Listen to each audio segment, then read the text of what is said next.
Street Fighter Assassin's Fist is a fan-based web series that can be stringed together to create a feature film.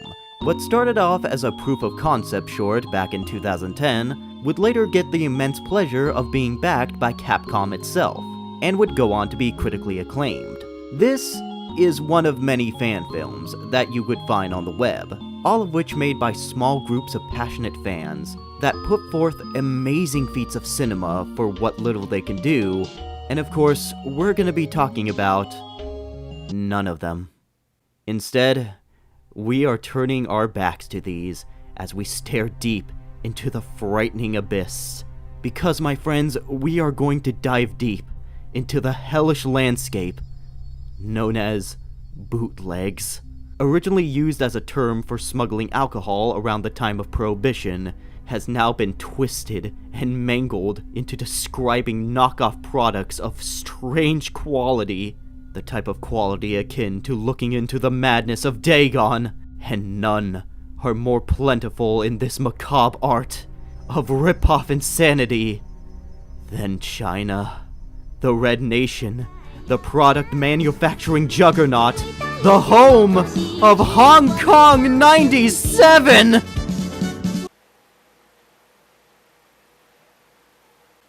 So I found this film called Future Cops.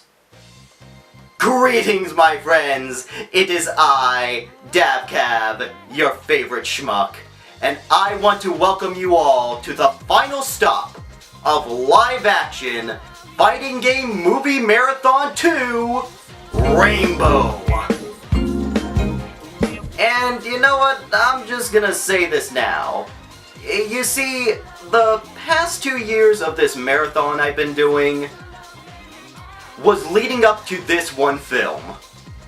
That's right, since all the way back to the Dead or Alive review, I had this film in the back of my mind that would be a perfect way to wrap this 2-part marathon up. And of course, we went through the highs and lows to get to this very moment. The infamous Future Cops, a Chinese action comedy from 1993 that illegally uses the likenesses and references from Street Fighter, along with some other properties, because as their international copyright law states in bold friendly letters, who's gonna fucking stop you? I've only heard legends of this film and the insanity it holds. Like, here's something: apparently all the actors in this film are pretty high-tier celebrities in China, and they're starring in a knockoff film of all things. Plus the fact that it came out a full year before the first Street Fighter film makes this the first ever live-action fighting game movie ever made. Discounting that City Hunter cameo, that's a different can of worms. And we're gonna be looking at this today! And to everyone who's been watching through this entire marathon for the past 2 years, no refunds. But mainly, thank you for joining me on this journey. From stuff like Mortal Kombat 1999, to Kazuya's Revenge, to Raul Julia's Bison, to White Boy Kyo. I think it's time we close the book on this whole thing for good. 'Cause guys, I want to talk to you all about Future Cops. The unhinged Chinese Street Fighter bootleg film. Strap in. We're going hard. So the film starts in Hong Kong in the year 2049, as they are announcing that the dreaded Bison has been arrested and will be sent to trial, where he will be prosecuted by the most righteous judge, their words not mine, named Yuti Hung. And I don't know if I'm saying that right, but I went on Google Translate. Yuti Hung. So we're sticking with that. But while that's all happening, Bison's men are being chased down, which consist of the greatest warriors of his arsenal: Sagat, Ken, and E. Honda. The Heavenly Kings, ladies and gentlemen. Anyway, these three are trying to fix up a time machine, where they will go back in time, find the judge at age 20, and brainwash him in order to give Bison an innocent plea. Because yes, busting your boss out is just weak sauce. Modern problems require modern solutions. But now we get to see the titular future cops, which comprise of Ryu, Guile, Dalsim, and of course, Vega. Yeah, I think they made some mismatches in these roles. Oh, who am I kidding? This is hilarious. Also, for the majority of this review, I am going to refer to these characters as who they're blatantly ripping off. But can we take a moment to acknowledge the fact that to avoid copyright, they named Guile Broom Man. Broom Man! I gotta applaud them for that name, because that is somehow so out of left field. That is a very much out there name to give a character like that. And yet somehow right on the money. So now the two factions fight and oh my god, they're doing the things. They're actually doing the fucking things. Holy shit. After so long of different fighting game films that we've seen on this marathon, we actually get some footage of these moves being performed as they were in the games themselves. And oh my goodness, they're actually cool! How do they make this cool? Look, they got the Hadokens, the flash kicks, the Dalsim's doing the Dalsim thing. Is that just spamming crouch kicks? What is this film? Also, the actors are just flailing in the air. After so many choreographed fights I've seen, the fact that they just went, fuck it, let's just punch nothing and make sound effects, we'll just speed up the footage in post to breakneck speed, so don't worry about it. And yet, this is hilarious, and I love it so much. So Bison's men activate the time machine and head to the past, leading to the future cops to return to base to figure out their next move. It's here where their chief instructs them that they also need to go to the past in order to protect the judge. Except for Ryu, he's gonna be staying behind.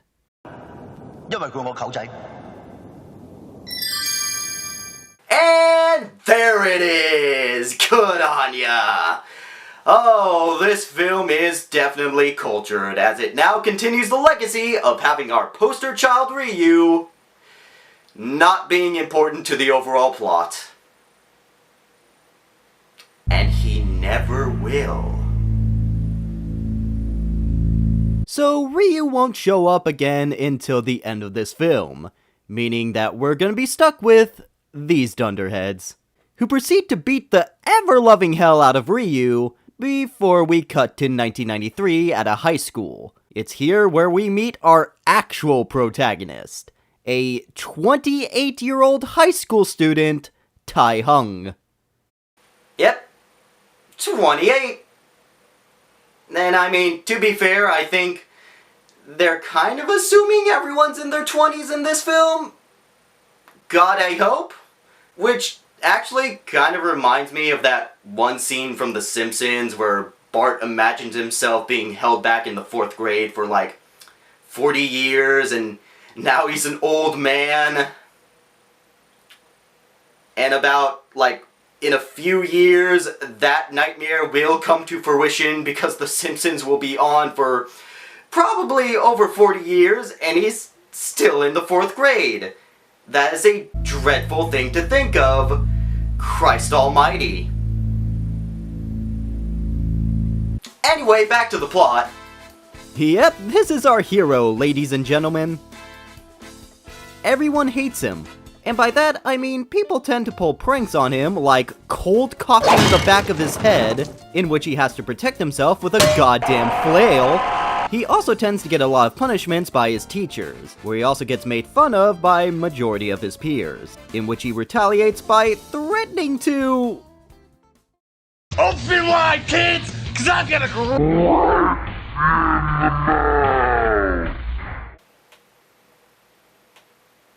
Guess we're back on this shit again. Yay! However, things do look up for our likely to be on a list protagonist, as he is about to score with the most popular girl in school, in which it turns out to be a prank instigated by his tormentor, a guy with space dandy hair if it was hit by the Omega Cowlick. So I'm just gonna refer to him as Cowlick from now on. So life kinda sucks for Tai Hung, and of course home is no different for him. At home there's his sister, Chun Mei, or just Chun-Li as it's subbed, who tends to be a huge diva in life, and the two tend to try and murder each other at any opportunity they can. You know, like real siblings tend to do. Then there's the mom, who tries to be the mediator of the family, but the universe hates her. Like, really hates her. However, not everything in his life is bad. Tai does have a friend in the form of Chun-Mei, a smart, studious girl who offers to tutor him because he's falling behind in class. Because, you know, getting smacked in the head all the time kind of ruins your concentration of learning. But of course, one good thing doesn't stop the fact that God is definitely sending a message. Now Tai Hung is in a funk, cursing the heavens for his misfortunes. And when he's at his lowest point, the future cops arrive. And Tai Hung reasonably freaks the fuck out. I mean, to be fair, I too would be threatened if a guy called Broom Man came down from the sky. Because then I would know our Lord and Savior Jesus Christ has put a hit out on me. Don't ask why I know this. So Dalsim, Guile, and Vega comedically chase Tai around the house for a bit before they all come together to make a deal. You see, the future cops are trying to find the judge, and if Tai Hung could assist in their search, then they'll do whatever he needs. Then, out of nowhere, the mom comes home with her boyfriend, who goes on to shoo Tai out of the living room so she could proceed to get turned on by this guy, saying English words. London Bridge is falling down. Twinkle, twinkle, little star. Then subsequently, the mom gets turned off because the future cops are doing... So now the future cops are in an agreement with Tai Hung, meaning they're gonna assist Tai in his life as Dalsim acts as his maid, and does things like carrying him to school on his back, attempting to murder his bullies with fire. Oh, and you know, carrying a little umbrella for him. Ain't that nice? Meanwhile, back at home, we see Guile and Vega have decided to stay behind and eat shoes. Then a fridge. Just the fridge, mind you. Only to then get caught by Chun-Li and immediately tasered. But don't worry, because Tai comes home already and bails them both out. And it's at this moment where the two decide to enroll into the school, in hopes of making their search for the judge a lot more easier. In which Vega becomes a student, and I am convinced that the writer mains this guy, because he's shown off to be the coolest dude ever. He takes down Cowlick and the bullies by defying gravity, does this shit, and proceeds to kill a snake by flinging it like a whip and wearing it as a belt. And which, I agree. This shot would be my reaction after seeing that. Meanwhile, Guile gets a job as a teacher after showing off his skills of pulling out a nuke from his pants, putting it on the headmaster's desk, and just leaving it there. However, it turns out that he's gonna be teaching music class. And it's at this point in the film where we get the Guile musical number. Nope, no, shut the hell up, shut up. You heard the noises coming from my mouth hole. The Guile fucking musical number.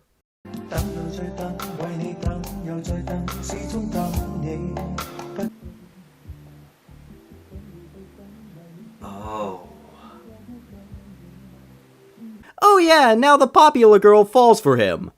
After they recreate a scene from Ghost.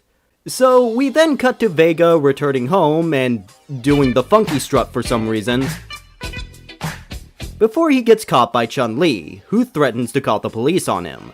This in turn leads to Vega doing the natural response of, "Mingle Murger, it's time for a murder!" Before Tai comes in and proposes that Vega should take Chun-Li out on a date. And you know what? He does. To the arcade. Wait a minute, I read that wrong. What I meant to say is that he does. Into the Super Mario arcade game.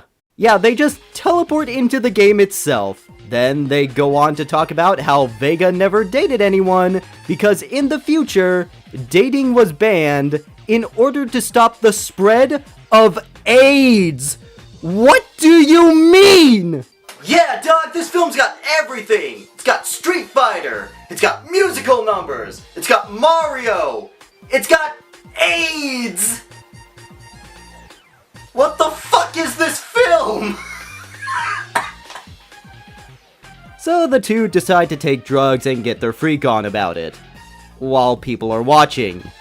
However, the game decides to cockblock them by booting them out, and Chun-Li gets embarrassed by this, leading her to go home and locking herself in her room.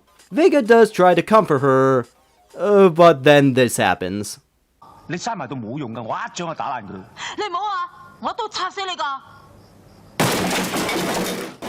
我唔信啦，邊個吉我？ I got nothing. This is just genuinely funny.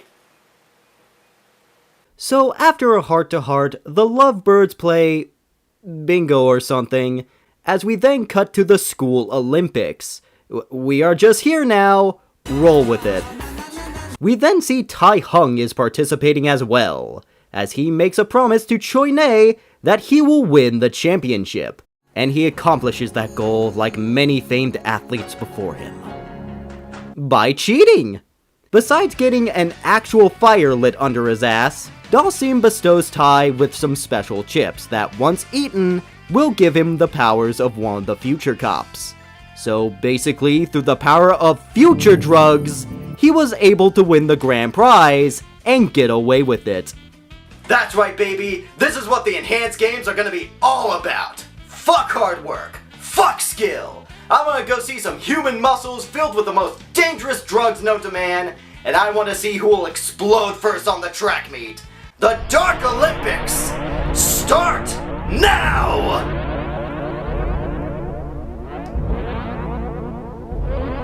So now we cut to Cowlick, who also participated in the games to get back popularity, but his conniving efforts couldn't live up to future steroids. So now he's in a huff as he's playing in the arcade, only to be cornered by Bison's men because, oh yeah, the plot.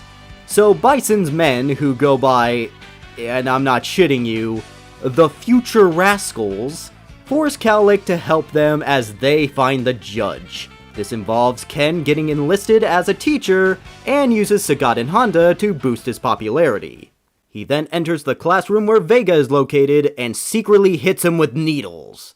And these injections were filled with a rejuvenation concoction that will lower his brain capacity to the mind of an infant. And then he'll die afterwards. Oh no! Then this knowledge gets to Guile, and now he decides to go after Ken, who also seduced the popular girl into taking a ride with him. It's here when we then cut to a convenience store as Ken is trying to court the young lady. However, her heart belongs to the American dream himself, Broom Man. Ken then proceeds to bring the popular girl inside, only to question her about UT Hung's whereabouts. But don't worry, because Guile is here, and the two transform into their costumes. Which means now they oh wow! They're really shooting up the place with this one. Hot damn, shit's going crazy, boys! However, the fight ends when Ken chucks the bonus car at Guile, which then flies into the store, and the whole place explodes! Then the popular girl rushes in to try and find Guile, who is trapped underneath the rubble. And sadly, he has no energy left to fight, nor even to move. And then... 你真可憐啊！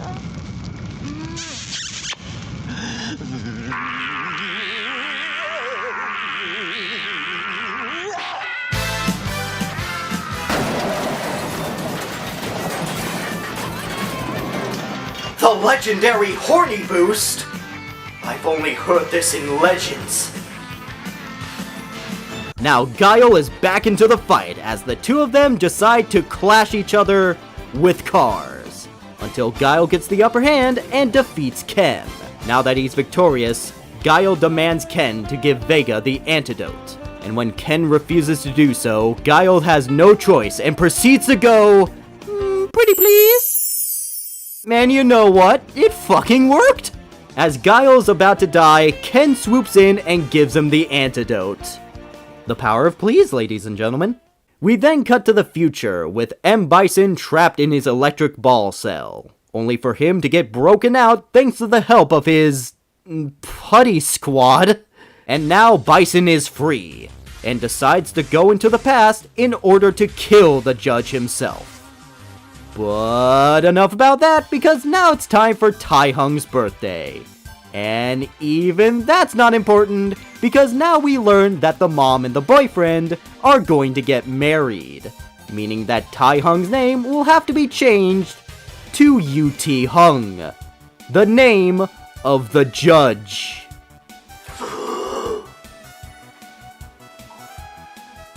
Actually, I didn't know this was supposed to be a twist. I thought everyone knew. It was so obvious that, honestly, I thought they knew that from the beginning.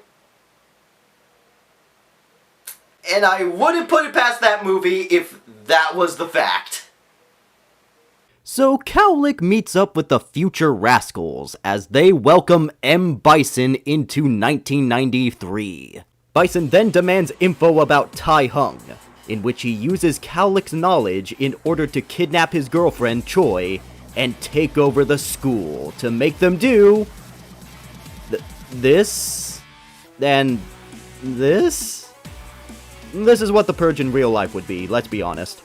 Now that Bison is in control, he goes on TV to demand UT Hung to be presented to him, or he will destroy the school. With their hands tied, the future cops spring into action, but not before they decide to get help with the power of these special super chips that will unlock someone's superpower, in which they demonstrate by turning Chun-Li into Chun-Li.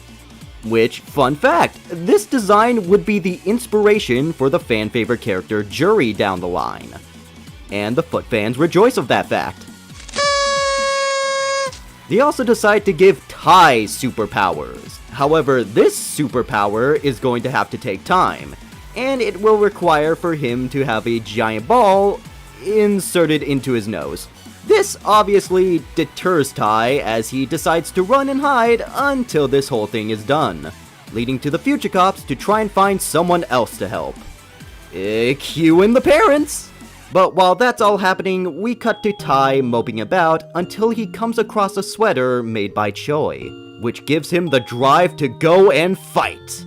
As we then cut to Bison threatening to kill a captive every 5 minutes until UT Hung arrives. Ken then tries to reason with Bison against doing that, only for Bison to go, nerd, and punches him into a wall. The police come to try and help out the situation. However, they are powerless against Bison's men. But don't worry about that, guys, because Tai Hung arrives on a future bike and takes out the putties. How did he get one of those bikes? Well, who cares, because he crashes it into a building. Meanwhile, we cut to Sagat being jumped by Chun-Li with, holy shit, a legit spinning bird kick. Damn, look at them go. This is so stupid, but fuck, why is it so cool to watch? But as Chun-Li is getting pushed back by Sagat, out comes the mom, who transformed into Chun-Li 2! Then the two come together in order to gang up on and kick the ever-loving shit out of Sagat.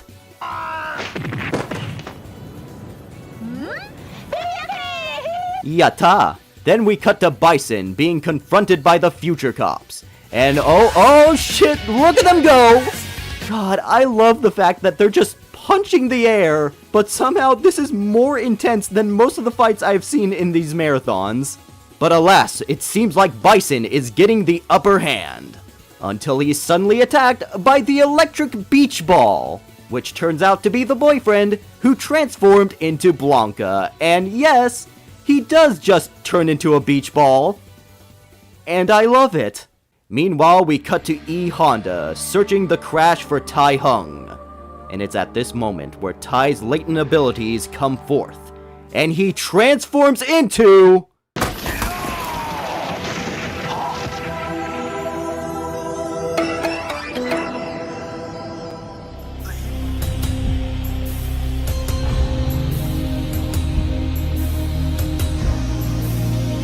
What the fuck?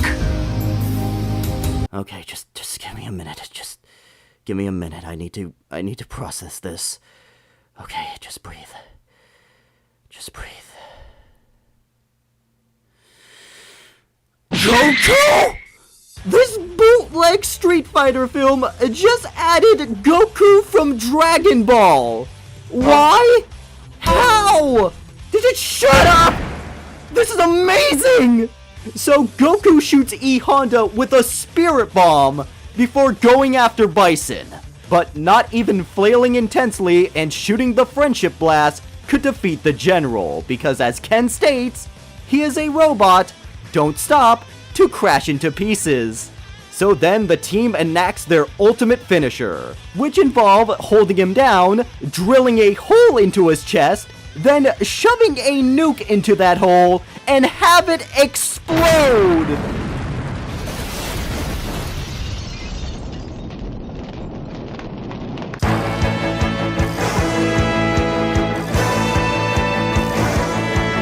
So now the day is saved.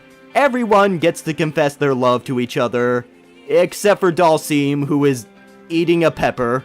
Then Ryu shows up once again, congratulating everyone for the defeat of Bison, but warns that a man named Super Saha Man, who I can only guess to be fucking Vegeta, is about to show up. But then he's told, dude, fuck it, this is the end of the film, let's just have a little fun, shall we? So then they all pose for the camera, which signifies the end.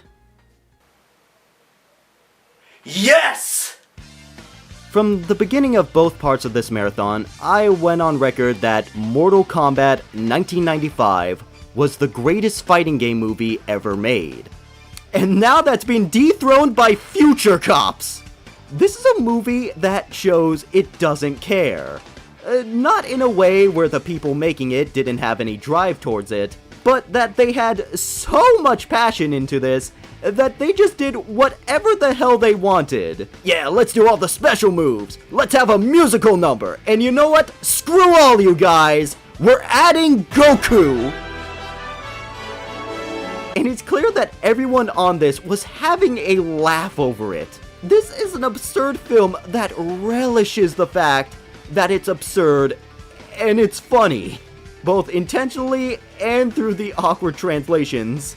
Heck, I didn't even show everything this film has to offer in this review, mainly because I want you all to watch this. Go watch Future Cops. It's on YouTube thanks to B-Man78. Looking back, this whole 2-year trek was an adventure into the world of fighting games and cinema, in which we got to see the good, the bad, the more bad, the bland, the silly, the boring, the surprisingly fun, and the gates of hell itself. But now I can safely say that we can end this as we have just witnessed the peak of live-action fighting game movies. And that peak is Future Cops.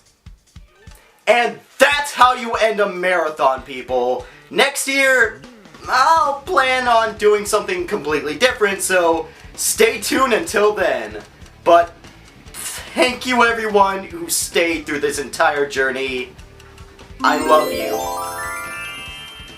And of course, next month, we're heading into the Honkin' Zebo special with Frights, Terrors, Nicolas Cage. But until then, like and subscribe, leave a comment, have a nice day, and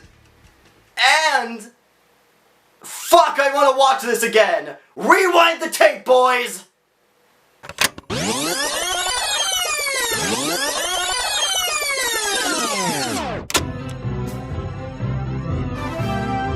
Peak fiction, peak fiction, peak fiction, peak fiction, peak